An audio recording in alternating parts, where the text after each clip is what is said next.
Everything you need to have total happiness and fulfillment and success and love in your life, you already have. You already have it right now. Wherever you are, whoever you are, you have it right this minute. Just a matter of deciding to believe that. A woman asked me one time, what are the blocks to my happiness? She said, what are the blocks? I want to know the blocks. I said, the belief that you have blocks. You believe you have blocks. As soon as you believe you have blocks, you create the need to have blocks. And now you want to find out what the blocks are. There are no blocks out there if you send them all away. Stop believing that you'll have blocks. Then you stop looking for the blocks, and you stop defending the blocks, and you look for something else. People tend to blame circumstances for their unhappiness. They say, someone close to me is sick, and that makes me unhappy. And I say to them, no, that doesn't make you unhappy. Someone else close to you is sick that cannot make you unhappy.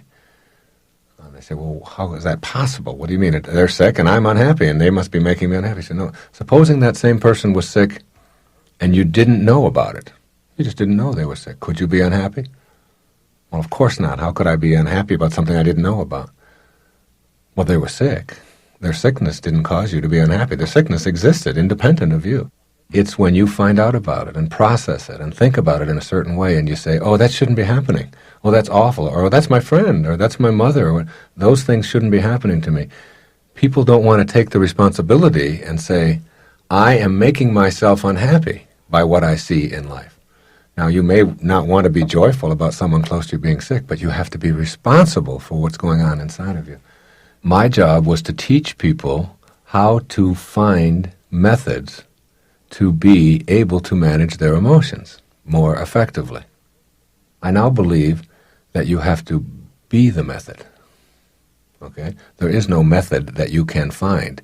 You can't rely on a method any more than if you're overweight, you can rely on a diet, or if you're smoking, you can rely on a cure or hypnotism or some kind of thing external to yourself. Or if you want to be religious, you can't rely on someone else to do it for you. It's that being that is the big difference. I believe I was directed to help people to understand that they have greatness within them and not to fear that greatness. That the reason people are not good at getting what they want out of life is not so much that they don't have the skills or the abilities, but in fact they don't think that they deserve it. Or if they do think they deserve it, they're afraid of it because it's bigger than I am. And there's a truth out there in the universe someplace, however it works, and I'm studying this now for some books I'll be writing in the future, that says you are not going to get it all. You are it all.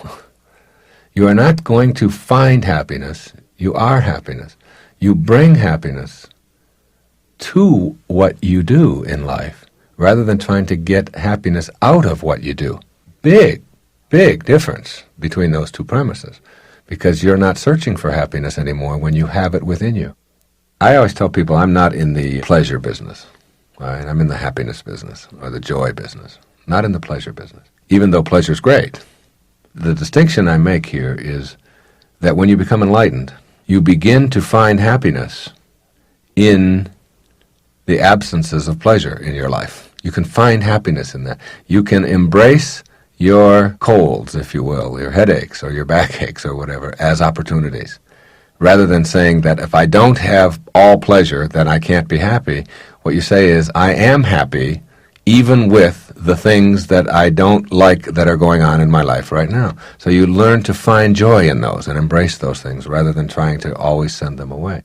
And the suffering that you're experiencing, if you just stop right now and look at your payoffs for it and why you continue to do it, you will see that your suffering comes from wanting the world to be different than it is, or wanting somebody in the world to be different than they are. And when you stop that, when you just accept rather than want, then your suffering has to go out the window with it.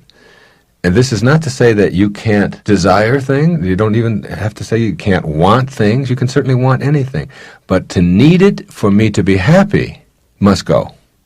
To understand what we're talking about here, you must understand that bringing happiness to something is very much different than trying to get it out of something. And when you are bringing it to something, then you always have it. When you're looking for it, it will always elude you. Always.